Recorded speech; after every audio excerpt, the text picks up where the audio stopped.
Welcome,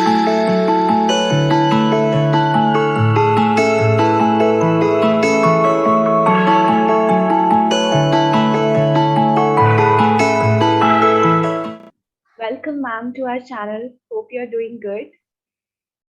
Thank you. I'm doing very well. Thank you. Yeah. So, first thing first, I want to ask you, being an established fashion designer and doing so well in your career, what made you start Icha Foundation? What was that turning point in your life? Can you please tell us your journey? It's a long, a long story, but I'll try and make it as short as possible. But I started feeling that I wanted to do something on a service basis when I was around 26 years old. Hmm. And my husband was in the Navy and he was posted in Mumbai. And just close to my parents' house, who were also staying in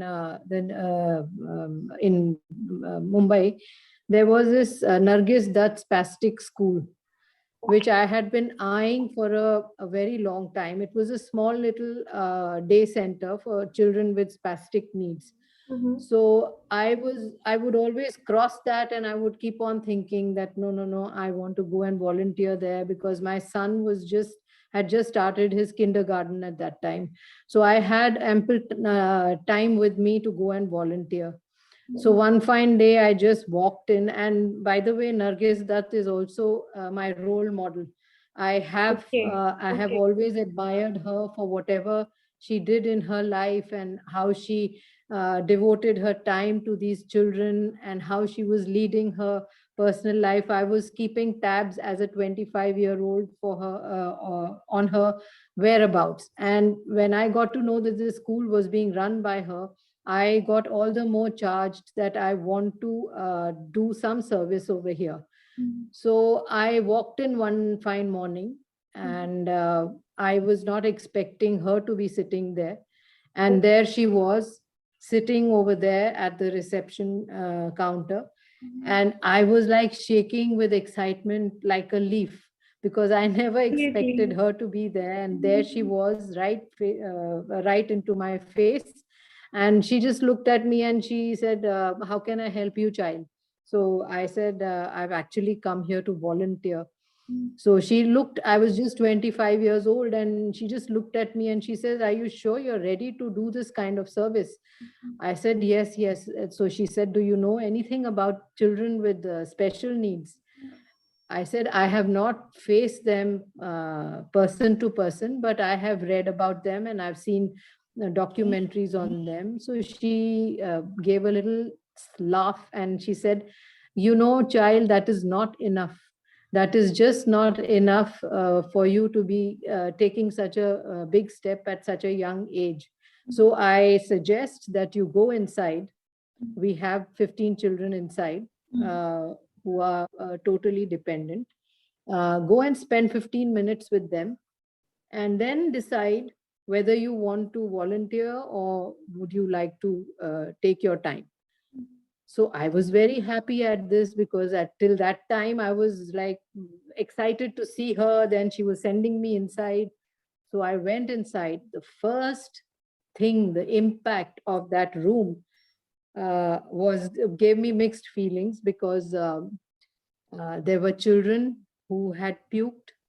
Then there were children whose diapers were being changed. Then there was one child I saw who was having fits, and they were trying to control that child with that spoon and in the mouth and all. So I saw these sights first, even though I had seen them in the documentary and I had read about it, but it kind of gave me mixed feelings. That I was feeling little shaky to handle something like that. So it was the smell in the room, then it was all these sights. I was really like, my heart was sinking, seeing all this. I was not being able to take it. So even before 15 minutes, I came out of the room, and she looked at me up and down, and she knew that, I've not had a very good time inside. Mm-hmm. So she asked me, so are you ready to volunteer? I said, I have to think about it. Can you give me 1 week's time? So she said, there's another thing I would like to tell you, that our system of volunteering is like a unpaid job. You cannot come at your women fancy and spend time and go away. That is not voluntary for us at all. Voluntary service over here means a 9 to 5 unpaid job. So think about all this and then come back. I went back home with a heavy heart, and I never went back. But I think that the seed was actually sown at that time, because I was too young to even, witness and handle these kind of children.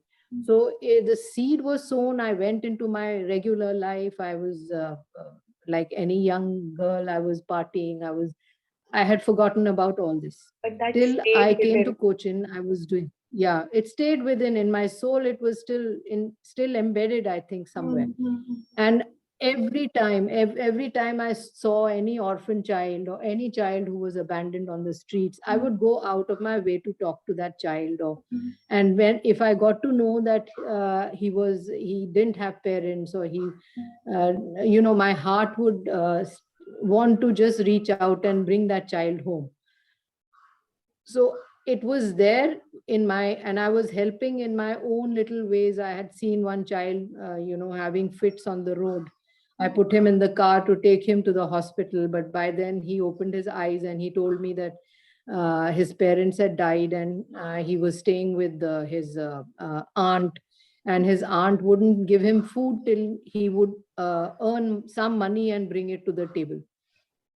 So he was just 10 years old, and he was doing all these menial jobs in the docks, fishing docks, where he was cleaning the fishermen's waste, and he would be given some 40 or 50 rupees for in the whole day. So he would go and give it to his aunt. Plus he was having all these problems of fits and all. So I told him, I said, I'll take you home. You come to my house, and you stay with me, and I'll put you in school, and you can get up in the morning and clean my car. I'll give you some money for that to survive, and you stay with me. I will put you in school.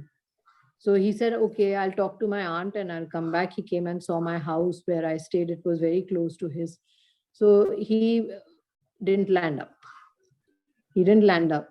So I have been, affected by children with these kind of stories from my childhood, I think.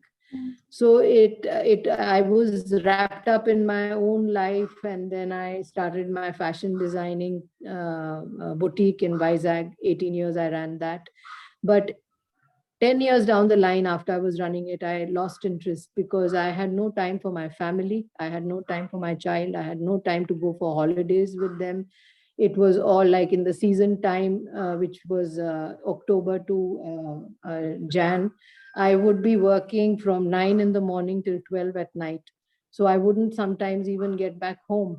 So it started, playing up in my mind, because I was losing a lot with my family. So I wanted to just get out, and I wanted to do something. I didn't want to earn money. I was not lured by it at all. So one fine day, I locked my business. I gave the keys to my master cutter, and I said, I'm not coming back. You please take the whole unit and run it the way you want. This is a gift I'm giving you. So, but I'm not going to come back. It happened 2 3 times that they came and they started crying, and they said, where will we go Sure. without you? It will not run, blah blah. So I told them, I said, okay, we'll sign a pact. Twice, so I went back.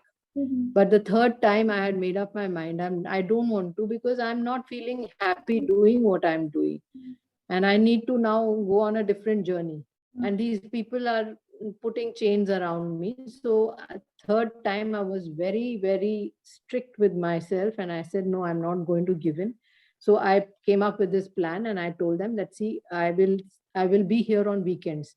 You bring all our clients who are there, who want to consult me for their designing. I will give you time on Saturdays and Sundays from 9 to 11 in the morning on Saturday and Sunday. So we did that for a year. And I got an opportunity to work with another NGO as a volunteer, as a fashion designer. The founder was living on Gandhian principles, and he was wanting to promote khadi, Okay. and he was not finding somebody who could do this for him. And this kind of suited them, it suited me, because I wanted to get out, and this was out in the village, far away from Vizag, the city. So I am more inclined towards villages and more in the nature than be in the city. So this gave me, it was 54 kilometers out of Vizag. So I would drive every day from Vizag to this place, and I opened their production center, promoted khadi as much as I could all over Andhra. And then I got in. They had a lot of women whose husbands were working in that NGO. They were sitting idle, gossiping. I told the founder, why don't I get them into the production center? I need people to work. I'll train them in embroidery and stuff like that. So then it started with 5 women, then became 10 women. Then I saw that they had a center for children with special needs, just 10, 11 children, but just physical handicaps. So I involved them. I brought them in. I said, I'll teach them tailoring and embroidery. So I brought those children in. But somehow, 6 years, I did that voluntary work with the NGO. But I still wanted to, there was still something which was going on, nagging in my brain, that I want to do things my way. And I didn't have the money, I didn't have the means to open an NGO. So I thought and thought, and then the cutting master, whom I had brought in for the production center, I told him, I said, I want to see some lands around this place. Uh, if you can take me. And he brought me to this village, Kondakarla, where I had been coming with my friends for picnics. And I used to love this place because it is a lake. So there are boats and all, the traditional boats with the palm tree trunks and all, where we had been going for picnics with friends. And I just was in love with this place. But I never knew for these 6 years that this place was so close to the place where I was volunteering. Because my road sense is very bad, so I would go take my car and go to this NGO and come back every day, without knowing that just 5 kilometers, 6 kilometers away is the Kondakarla village, where I had been coming for picnics. And it's a bird sanctuary, so there are all kinds of seasonal birds would come here. So I was shocked when he brought me here. I said, my God, I have been coming here, and this place I know. And at that time, this was in the first time I came into the village with my friends was around 92. Okay. And now I was coming in 2000, and I think it was 2008. And I said, my God, I didn't know. And in that 91, 92, who knew that this place is going to become my home, in so many years. So I saw this piece of land. I loved it. It was in this place where the foundation is. It's built on a waterbed. It was a waterbed. Every architect, my relatives, my friends, everybody discouraged me from buying this. I didn't have the money, and this was suiting my budget. So when I put my foot in, I just felt, my heart told me, this is the place, Madhu. Don't give it up. Don't listen to anyone. Just take it. Follow your heart. So I had to sell a part of my jewelry, which my mother was not willing. So she cheated me on this, and she said, I'll sell it. And she sent me the money. My parents sent me the money saying that we have sold your jewelry, but it is lying with them. So anyway, that money came to me, and I bought this land, and now I had to build on this.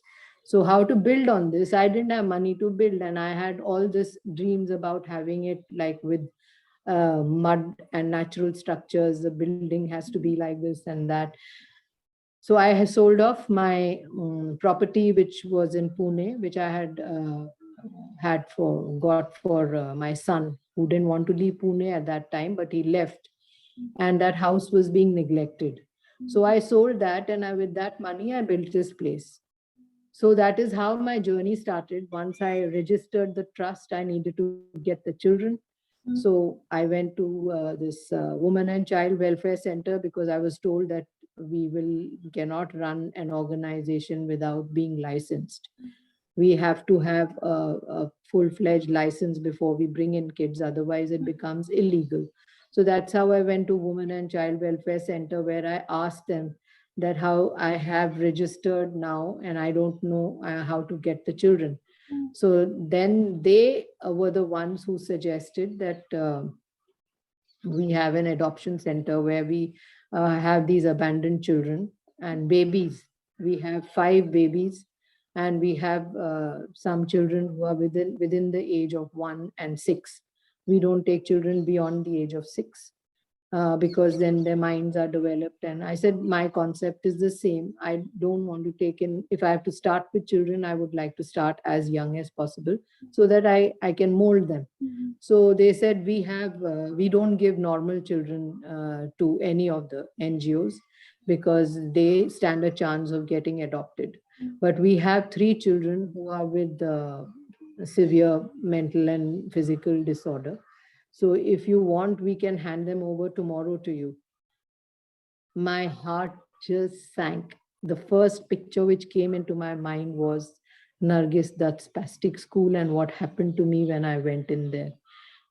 I said, no, no, no, I don't think I can manage this at all, because I have experienced it at the age of 25. So this was a conversation going on in my head, and I told them I need some time to think about it, because I never thought that I will start a place with the children with special needs. I was thinking of starting it with normal children who are orphaned. So give me some time. And that 1 week was very, very torturous in my mind and soul, because my soul kept on saying, what are you scared of? 25 years now, you are at the age of 50. 25 years back, you have so much of experience in your hands about handling children and being with children.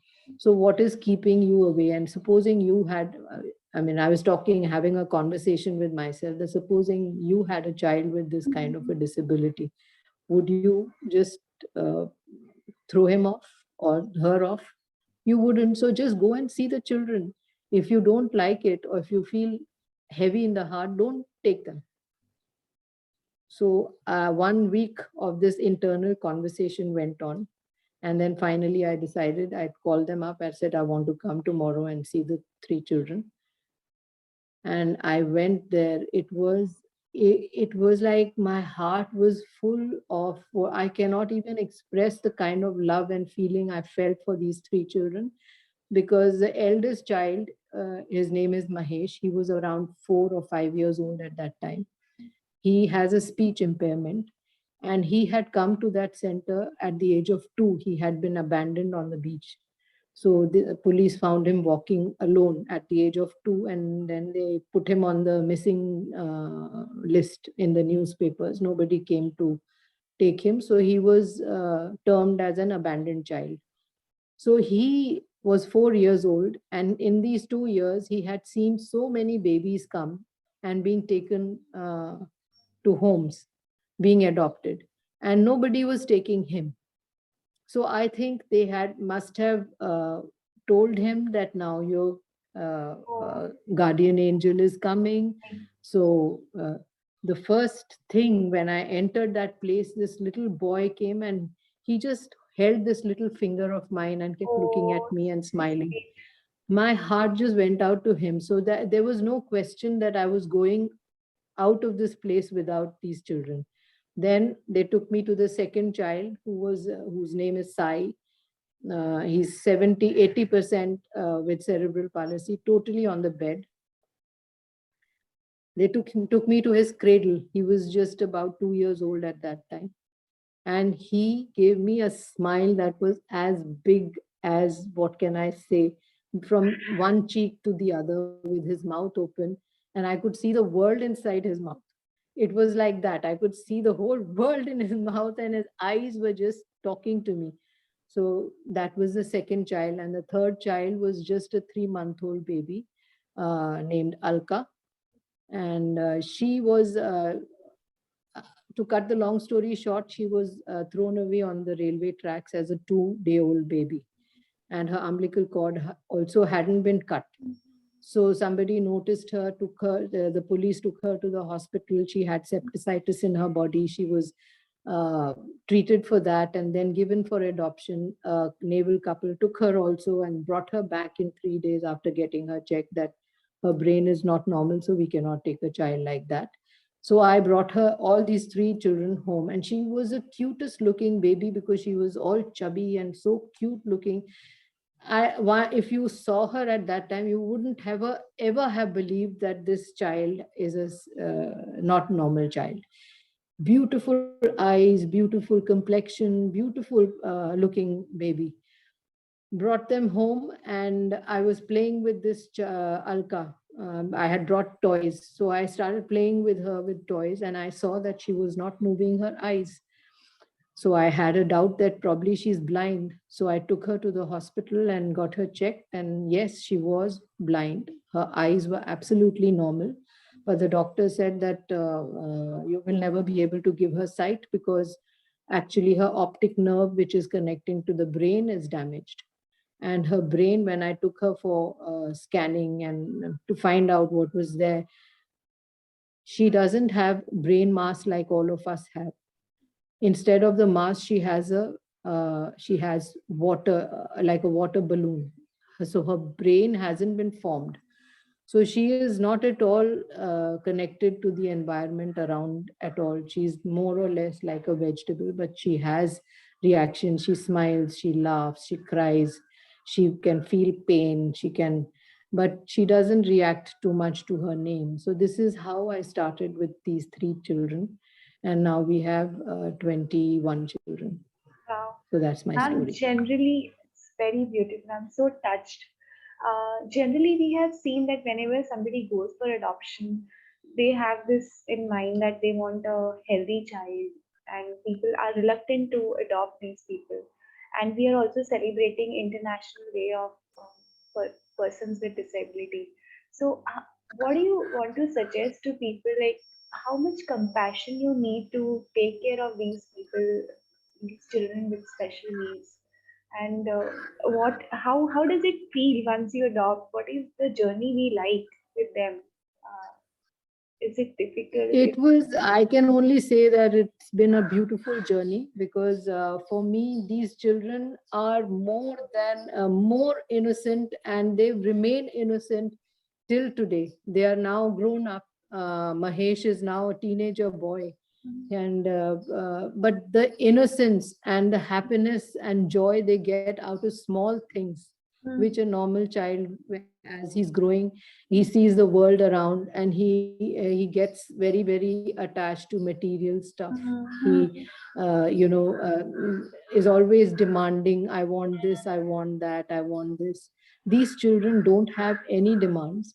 If you ask them, like today we were having breakfast, and since it's Christmas is coming, we were asking all the children, what is it that you want? So, one of the children, what she said, it was so funny. She said, I want a broomstick. So we all were shocked. Why do you want a broomstick? Now, because over here in our foundation, we are bringing up the children who can work with their hands and feet and are normal. They normally clean I made it into like a shramdan. At 6:30 in the morning, they have to be up and they have to clean areas that they have been allotted. So this girl's broomstick is broken. So Oh, she oh. said, I want a broomstick for my Christmas gift. So they are So they are innocent. as innocent as, this kind of innocence. Would a normal child ask for a broomstick No, because the broomstick that he or she is working with is broken? So this my journey with them has been so interesting and so full of my own life is so full with them I can that I feel that. cannot express I how, can feel yeah, that. I can't express how much joy they give me. Forget about the joy they get, but it is my joy to be with them, and my energy also becomes much younger with them, because as they are growing, they are jumping around, they're doing this, and I am also molding myself with that, although I have enough help to for them to play around and do things. But the thing is that their energy also seeps into me at some point of time. Was there any moment when you gave up, sort of like that was a very challenging phase with these children, or anything that was not so good? Not even a second. Not Wow, even a second.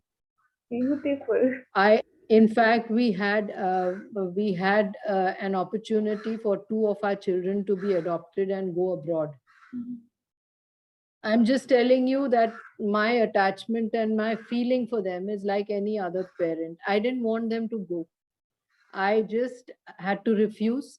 And my subordinate who's working with me, she's also cannot bear children. Mhm. So she was without a child, and she's was wanting a child, and she's been attached to this girl from the beginning. She's been with me now 4 years, Mhm. and this child came to me as a 6-month-old baby, Mhm. and she is actually a transgender child. Mhm. She uh, but so cute and so independent, it's not funny. So she was very attached, she got very attached to this child, Tanu. Mhm. So she has legally adopted her because she was going for adoption to Italy. Mhm. So we went right up to Menika Gandhi. She went actually right up to Menika Gandhi, was the one who was in charge of the women and child welfare center at that time. So she went up to her and she talked personally to Menika that I want. She says, I'm surprised that an Indian parent wants a special needs. Why will we want to give our children out of the country if we have enough parents in India to take care of Mhm. these children? Yes. So I am definitely going to help you out if you want to adopt this child legally. So now she's legally the parent of Tanu. Wow. So our attachment with, we don't want to have our children going out anywhere. We want to be parents to these children. Mhm. So, are there any specific challenges about adopting children with special needs? Would like to Well, share your views? we are not legally, we don't have the legal rights to adopt these children Mhm. because we are an NGO. Okay. I cannot. I Okay. cannot adopt because Okay. it's legally not allowed for the founder to be adopting Mm-hmm. children. So Mm-hmm. many of them. So Yes. they are in my heart. I am their parent, Mm-hmm. but on paper they are abandoned children So, in like, an my NGO. question is, if somebody wants to adopt, how can they contribute? Like, what are the challenges, or what are the laws? Are they easy? Is the process difficult? There is a certain procedure for this. And earlier, this procedure used to take almost like 2 years if you wanted to adopt any child, whether Mhm. special needs or whether or Okay. an normal child. How much? So there is a procedure which used to take 1 or 2 years, but with Menaka Gandhi, she changed quite a few things and made it very easy for people. And now you get your adoption, legal adoption, pay with papers and everything within 6 months. And then there is a process. Now when you want to say you want to adopt a child, the first thing you'll have to do is you'll have to go to the a website called Kara, Okay. that is Child Adoption Regulation Act, Mm-hmm. which is based in Delhi. Now Okay. all the children's NGOs who are taking care of children Mm-hmm. are registered, all the children all over India, Okay. wherever there are children, Mm-hmm. special needs or normal, are registered over there, Mm-hmm. including our children. They are registered in Kara. Okay. So now, if you want to adopt, Mm-hmm. Kara will ask you a couple of questions. What kind of child are you looking? Female, male, complexion, blah, blah, blah. They will ask. Then they will match three Okay. children out of the whole of India, Mm-hmm. which will be suitable for you, Mm-hmm. the child which will be suitable. then they will invite you, or they will show you the pictures of this child and give a small little whatever history they know of the child will be given to the parent. Then the parent will be invited to interact with the child. So this procedure goes on for about 1 or 2 months, and then if the child and the parents, are suitable Suitable. for each other, or Hmm. okay with each other, then it goes into the court. Okay. So there is a court thing Procedure. which is given, like a proper legal thing which is given through court orders, that now this child legally belongs to so and so. So that's how the procedure goes. And after so many years of Icha, and you have done such a beautiful work, how do you plan to take it ahead in future? I believe in taking each day as it comes. I don't believe in planning 10 years ahead. No, no, no, That's because great. things change every day. When you get up in the morning, you have certain ideas that you want to run your day like this. Maybe out of those 10 things, two may work out and eight may not work out. Hmm. So, how do you plan 10 years when tomorrow itself you don't know what is in store Hmm. for you? Hmm. So, I take each day as it comes, and I prefer it that way rather than thinking, okay, now, but I general outline of this place, like, yeah, I am concerned that I am now at 62, and maybe another 15 years after, who is going to be there. So I have general idea. I don't know whether it will work out or not, but the idea is that these children are growing up in this place. They are connected with each other. There are 6 children who need complete involvement. They cannot do anything on their own. So from A to Z, right from their morning feeding, bathing, brushing, diaper changing, Totally dependent. everything has to be done A to Z. So they can never in life get independent. But there are 7 8 children over here who can become independent. So I have dreams. I'm only calling them dreams, and my desire, my Icha, that 1 or 2 or 3 of these children will go into social services. I will provide, if they are interested, I will send them to social services. They can do a 2 years course in that, how to manage NGOs, how to do this. And if they are interested, then they take over and they run this, because they are the ones who have grown together. So the attachment is always there. But if not, then I cannot say that I'm going to do this or I'm going to do that. It is each day who's coming. Like, there are now two very compassionate and very nice people who are working with me. One is my physiotherapist, and one is this Aruna, who is adopted Tanu. Hmm. I see a future in them also, that if they continue to work shoulder to shoulder with me, my physiotherapist and she, they can, because they are also attached to the kids. My physiotherapist, not just a physiotherapist, he is more like a father, because he takes them out for excursions. He takes them, every festival. He decorates the place, has dance and music with them. So he's not just any ordinary physiotherapist. So if they work shoulder to shoulder with me over the years, who knows, they can also take over. I can also make, if I have the trust and faith in them, I will leave, legally chalk down certain rules and regulations and give it to them. Thank you So that so is how much it is.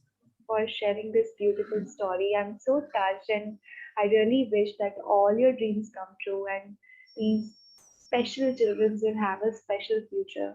So, all the very best to Thank Icha. you so much. Thank Thank you. you. Thank you.